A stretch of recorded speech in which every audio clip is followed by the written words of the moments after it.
Royal Lodge would be seized, cleared, and permanently vacated by its controversial tenant, Prince Andrew, Duke of York. The handwritten notice, countersigned by a senior legal officer from Buckingham Palace and quietly delivered through official Windsor channels, bore a royal directive. All remaining personal effects must be removed from the premises, no later than the 31st of January 2026. For the British monarchy, this was not simply an eviction, it was an exorcism.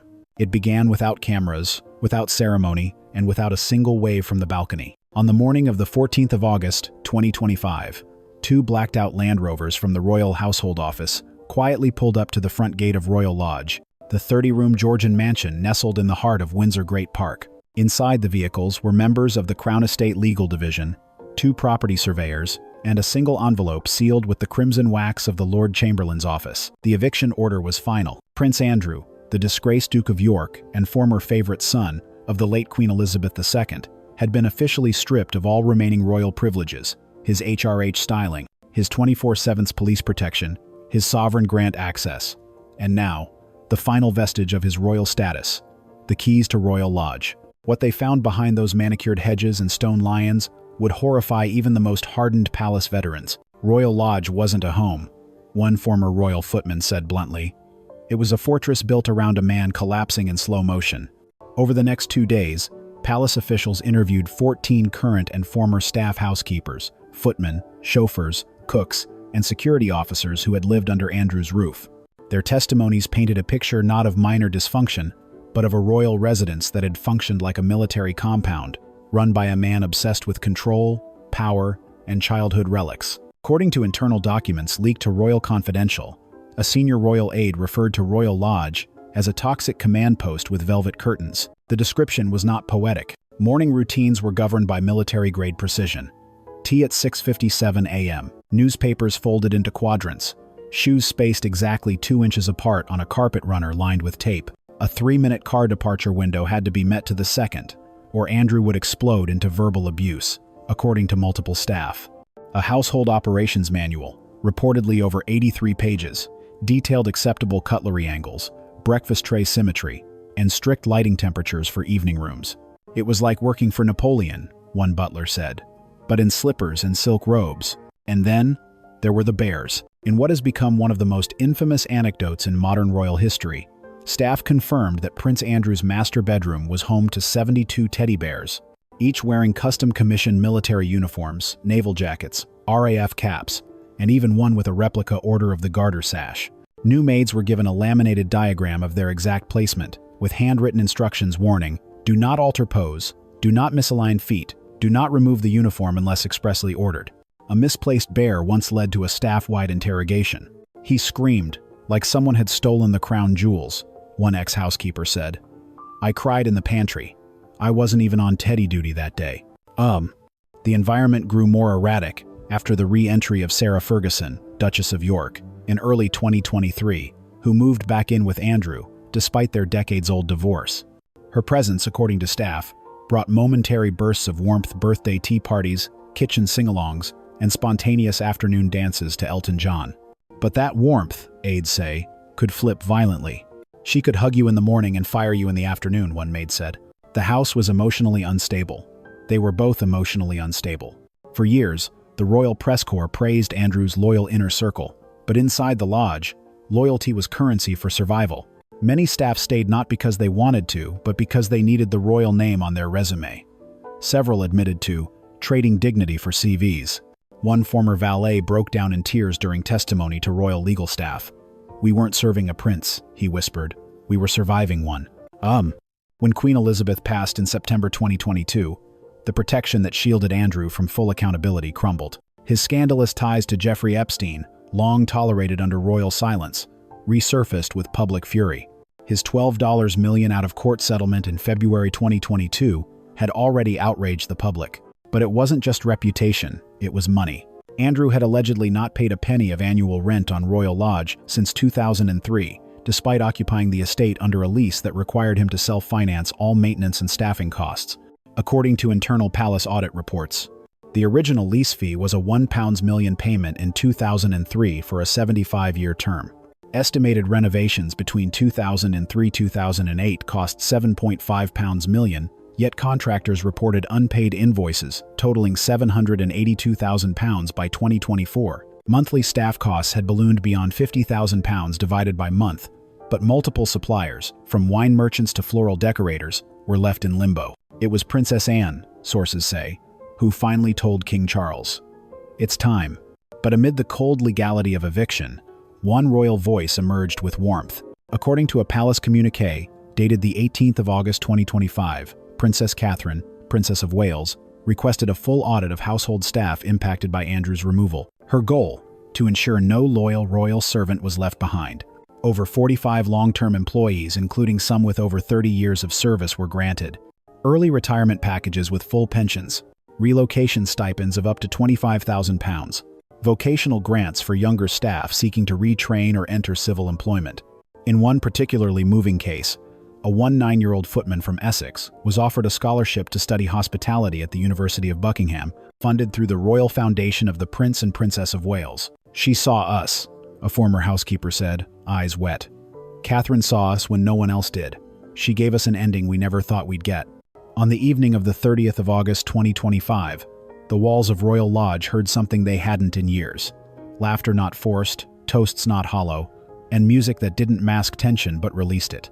By order of Princess Catherine, the royal household hosted a private farewell banquet for over 45 long-serving staff members, marking the official dissolution of Andrew's reign over Royal Lodge. It was a gesture of dignity, an act many said restored honor to a place long overshadowed by secrecy and control. The dinner, coordinated by Catherine's private secretary and held in the North Dining Hall, featured silver settings once used by Queen Elizabeth herself. But it wasn't the polished grandeur that left the deepest mark. It was the voice of a man who had remained silent for over 3 decades. Gordon Atherton, a 8-year-old butler who had served under both Queen Elizabeth and Prince Andrew, stood at the end of the meal. Dressed in a double-breasted navy tailcoat, his voice trembled not from age, but from the weight of memory. "I've polished your medals," he began, addressing the empty Duke's chair across the long table. "I've folded your papers, packed your shoes, silenced your rage, and bent when I should have stood. But tonight, I speak." What followed was not a speech, but a testimony. Gordon described the lodge under Queen Elizabeth as a sanctuary of ceremony and care, where discipline never came at the expense of decency. But once the Queen handed the lodge to Andrew in the early 2000s, it shifted from tradition to tyranny. "The Duke ran this house like a barracks," Gordon said. "Only instead of medals, we got insulted. Instead of parades, we marched on eggshells." Among his recollections, Andrew's rages over asymmetrical toast slices, a footman dismissed for accidentally putting skim milk in his tea, a chambermaid screamed at publicly for misplacing a laminated teddy bear diagram by half an inch. He would shout across the landing like we were soldiers late for inspection. It wasn't royalty, it was royal madness. Gordon paused, and we endured it, not because we were loyal to him, but to the crown, to the institution, to Her Majesty. His voice cracked, but loyalty has limits, and the Duke tested all of them. Throughout the evening, Princess Catherine remained seated at the end of the table, flanked by her private secretary and an equerry from the Prince of Wales's office. She listened without interruption, head slightly bowed, hands clasped, offering the silence that survivors needed to fill with truth. Later, in a private note to Gordon, later leaked to the Times, she wrote, "Loyalty and silence is admirable, but dignity and truth is how we rebuild. Thank you for showing us the way." Sarah Ferguson, though still nominally tied to the lodge, did not attend the dinner. Officially, she was abroad for a pre-scheduled health engagement, but staff confirmed she had departed for Switzerland earlier that week. Still, she was present in the stories. One former kitchen assistant described Fergie as a hurricane in pearls. She would order impromptu garden parties, demand 24-minute playlists timed to the second, and then fire the pianist because the mood didn't land. Another told of her kindness, how she once paid for a junior maid's mother's funeral, but followed it with a tirade the next day over a missing jar of honey. She wasn't cruel, Gordon clarified. She was lost, but her chaos enabled his cruelty. "Idyll."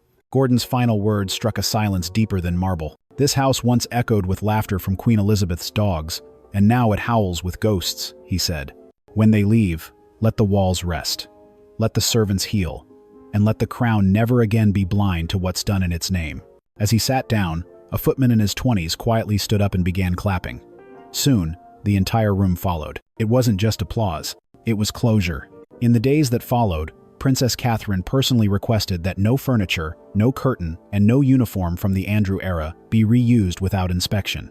She arranged for therapist-led group debriefings for former staff, a memorial oak tree to be planted in Windsor Great Park with a plaque that read, "To those who served and stayed," a permanent ban on private leasing of major royal residences without annual Crown audit approval. As royal historian Clive Everley put it in an op-ed, "Where Andrew left silence, Catherine left structure. Where he imposed fear, she imposed fairness. She's not just a future queen, she's the housekeeper of history." By the time the chandeliers at Royal Lodge began to dim, the numbers no longer lied. Behind the velvet curtains and gilded picture frames was a secret more unsettling than teddy bear rituals or royal temper tantrums. It was financial rot, slow, festering, and protected for years by royal silence. When King Charles III formally approved the repossession of Royal Lodge in August 2025, it was not only a symbolic act, it was a necessary one.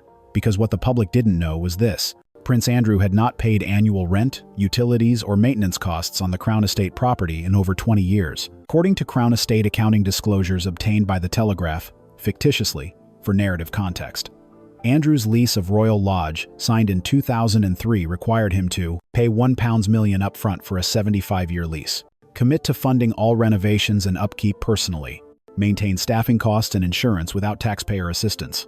But financial audits in late 2024 revealed £7.5 million in renovations had been sourced through offshore lending. At least £8 million in unpaid maintenance invoices were submitted by local contractors. The property's monthly running cost exceeded £75,000 divided by month, including security, cleaning, and groundskeeping, none of which had been formally reported to the Crown since 2018. So where was the money coming from?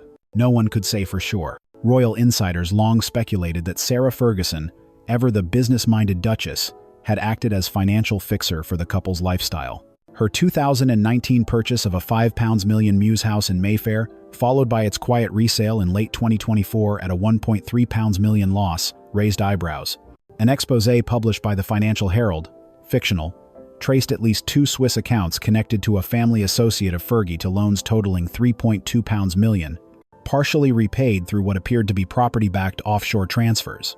In simpler terms, they were borrowing big, fast, and quietly. One former banker described it as a ticking Molotov cocktail of interest and prestige. When questioned by Crown Estate auditors in May 2025, Fergie allegedly insisted, "I handled it all for love.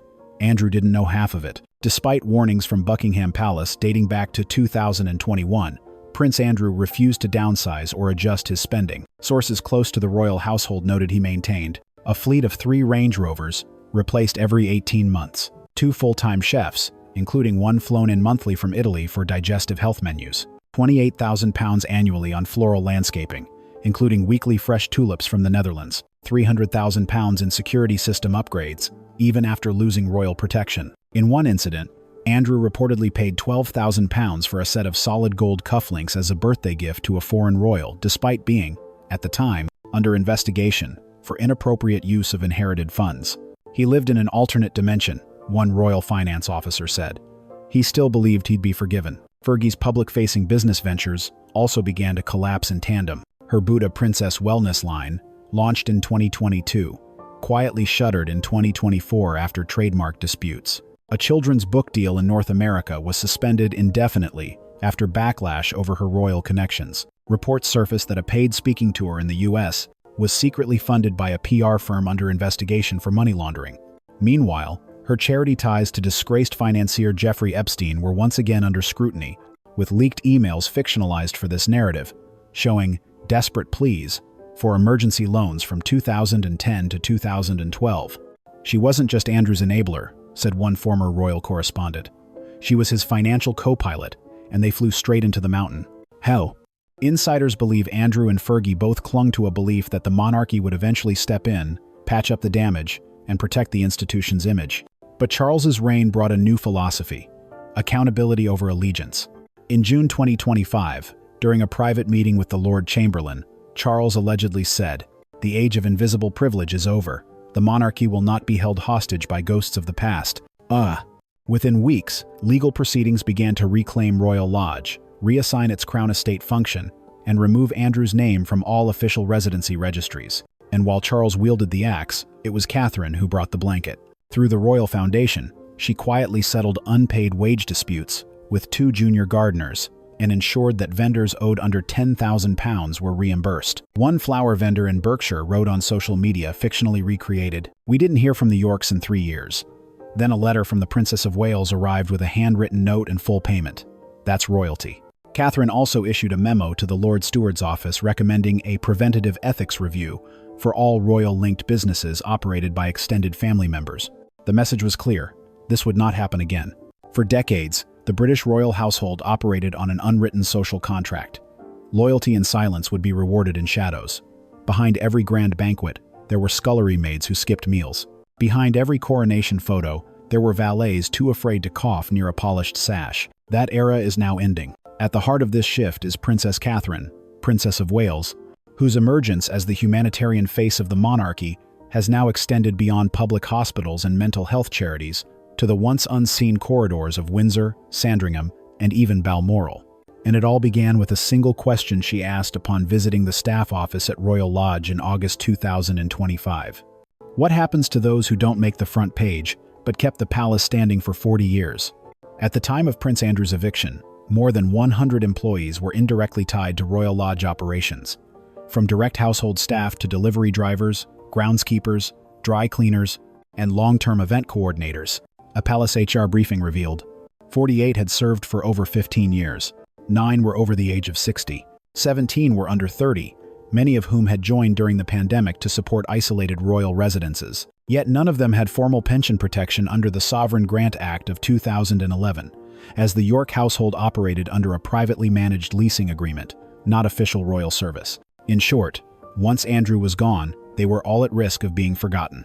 Just days after Gordon Atherton's butler testimony at the Royal Lodge farewell dinner, Catherine issued a personal directive signed, not through royal decree, but under her own household authority. The initiative, titled Windsor Transition Program, included full early retirement options for staff aged 60+, regardless of contract length, skill-bridging grants of up to £20,000 for junior workers looking to transition into the hospitality, events, or civil service sectors, a homecoming bonus of £5,000 for rural staff returning to hometowns after London-based service, mandatory exit wellness checks, and grief counseling sessions, funded through the Royal Foundation. More than £1.2 million was allocated in the first phase alone. "This wasn't PR," said one palace staff officer. "It was reparation." How? Catherine also introduced 2 structural changes that insiders say are reshaping how royal service is understood. Unveiled on the 4th of October 2025, this internal document outlines clear role descriptions and protections, independent grievance reporting, external of the royal family, annual anonymous workplace reviews. It marks the first time in modern history that royal staff will review their senior household heads without fear of retaliation. A symbolic but powerful move, Catherine ordered the creation of a legacy ledger, documenting the names and years of service of all staff released during the Andrew-Fergie transition. This ledger, bound in navy leather and handwritten by royal calligraphers, will be housed in the Windsor Royal Archives, next to the coronation regalia. This ledger, Catherine stated in her letter to the keeper of the Royal Archives, will not gather dust, it will gather gratitude. For many, this recognition came too late. Eleanor Blanchard, a 74-year-old former head laundress, died just 6 months before the Royal Lodge transition. She served 4 royal households over 42 years and retired without public acknowledgement. Catherine personally contacted her surviving daughter, writing, "What your mother did for the monarchy will never be measured by medals or titles, but by everything that stayed stitched, pressed, and dignified through storm." Ender. The story sparked national conversation, leading the Daily Telegraph to run a front-page op-ed titled "Starch, Silence, and the Soul of the Monarchy." But Catherine's reforms weren't just structural, they were emotional counterweights to the pain inflicted during Andrew's 2-decade reign at Royal Lodge. Staff described the environment under Andrew as borderline psychological warfare, with midship terminations, monitoring of staff speech around his private visitors, reprimands for facial expressions deemed disrespectful. One footman recounted being made to stand outside in sleet for 40 minutes to build character. "He thought discipline was fear," the footman said. "But Catherine taught us that dignity can be its own kind of command." Perhaps the most dramatic outcome came not in a policy memo, but in a door. On the 19th of October 2025, Catherine unveiled a small bronze plaque outside a newly renovated residence on palace grounds now designated as House of Grace, a temporary transition home for staff between assignments. It reads, "This home is for those who held the crown without ever wearing it." Inside are 6 private suites, a dining hall, and a counseling center, run in partnership with Mind UK. Already, 3 displaced Royal Lodge staff members have moved in, with another 5 scheduled in November. Royal biographer Jonathan Penn put it best in a Sky News interview. Catherine is doing something very unroyal. She's touching the untouchables, not the aristocrats, not the influencers, but the cooks, the gardeners, the guards. And by doing that, she's redefining monarchy from the cellar upward. Staff now refer to her, unofficially, as the Gentle Steward, a nod to her kindness, wrapped in quiet leadership. The transformation that began at Royal Lodge did not stop at Windsor. It rolled north like a quiet tide, measured, deliberate, and determined to wash out the lingering shadows from every royal residence, untouched by reform. In the weeks following Princess Catherine's humanitarian intervention, a coordinated internal audit nicknamed Operation Hearthstone was quietly launched across the Crown's rural and historical properties, including the Sandringham estate in Norfolk and the Balmoral Castle grounds in Scotland. This time, the names on the reports weren't just Andrew and Fergie. They included extended relatives, second cousins, and even former courtiers who, for decades, had operated out of sight and beyond accountability. At the center of the next phase was Princess Anne. Known within the palace as the last Spartan, Anne had long maintained a reputation for efficiency, austerity, and no-nonsense leadership. As Lord High Admiral and one of the most senior working royals, she had previously refused to take on grace and favor properties, choosing instead to reside at her privately funded Gatcombe Park. But when she read the Royal Lodge testimonies in September 2025, Anne allegedly issued a directive to Sir Clive Alderton, the King's private secretary. "If there are other fortresses like that, I want them opened. The monarchy is not a museum for failed men." Within 3 days, she had arrived at Sandringham House, unannounced. What she found mirrored the ghosts of Royal Lodge. Sandringham, while more functional than Andrew's domain, had over 28 staff members, most part-time or seasonal, who had not received proper pensions, medical reviews, or contractual protections. 4 lived in on-site cottages with no insulation or modern plumbing. One former driver, now in his 82nd, was discovered living alone in a gatehouse attic, unaware his temporary contract had technically expired 11 years prior. 2 elderly gardeners were still logging hours manually, with no electronic tracking, meaning no traceable income records. They were, as one palace aide put it, the invisible engine of tradition. Princess Anne, according to reports, was visibly furious. Within a week, she instructed her personal team to begin the Sandringham restoration program, offering all remaining legacy staff backdated pension recalculations, free medical assessments, permanent housing referrals, and, in a personal gesture, Anne funded the refurbishment of the gatehouse attic, now renamed the Driver's Rest. Further north, attention turned to Balmoral Castle, the royal family's private retreat in Scotland. While revered for its sentimental value, especially to the late Queen, the estate had operated outside the public eye, with generational staff hierarchies and informal household traditions spanning over 60 years. A special review team, dispatched by Prince William, discovered troubling patterns. No formal records of part-time seasonal workers, some of whom had served since the 1972nd. Alcohol dependency issues among male staff ignored for decades, leading to a 2021 incident where a butler passed out during a state hiking tour. Outdated asbestos materials still lining portions of the servant quarters last inspected in 2002. A source close to William said the findings shocked him to his core. He always saw Balmoral as sacred ground, the source explained. Now he saw it as sacred and neglected. In response, Prince William commissioned the creation of the Royal Worker Registry, a living document that would digitally register every active royal employee, no matter how temporary, create standardized compensation and benefits protocols across all residences, require third-party audits every 5 years. William's internal memo, shared among senior staff, included a handwritten line at the bottom: "We do not inherit people. We invite them to serve. That comes with responsibility." It was widely interpreted as a quiet rebuke to older royal practices where entitlement, not ethics, dictated leadership. The cleanup had unintended consequences. Several members of the extended Windsor family, previously living rent-free in secondary residences across the UK, were now under review. These included Lady Marina Windsor, occupying a 4-bedroom wing at Balmoral for her charity consultancy, despite no public records of clients. The Duke of Gloucester's niece, who was subletting rooms at Sandringham to creative retreats without formal crown approval, a former equerry to Prince Andrew, who had quietly taken over a 20-acre parcel adjacent to Royal Lodge for archival storage without documentation. All of these cases were placed under investigation by the Royal Estate Governance Committee, formed just weeks earlier by King Charles and chaired by Princess Anne. While the cleanup became public, Catherine stayed where she was most effective, behind the scenes. She requested that all staff displaced or reassigned during the audit receive the same care packages her team designed for the Royal Lodge transition. The palace confirmed. 19 staff members from Sandringham received bonus stipends. 6 Balmoral employees were granted scholarships for adult education programs. Catherine's team launched a wellness hotline specifically for royal household workers, active since November 2025. She doesn't need her name on buildings, one palace advisor said. She wants her name whispered in gratitude. While tabloids obsessed over tiaras, what was truly historic, insiders say, was the way the monarchy was now looking down toward the staff halls, the dormitories, the kitchens, the lodges. Royal historian Dame Philippa Graves summarized it best. The firm has always been built on pageantry, but in 2025, it quietly began rebuilding itself on principles.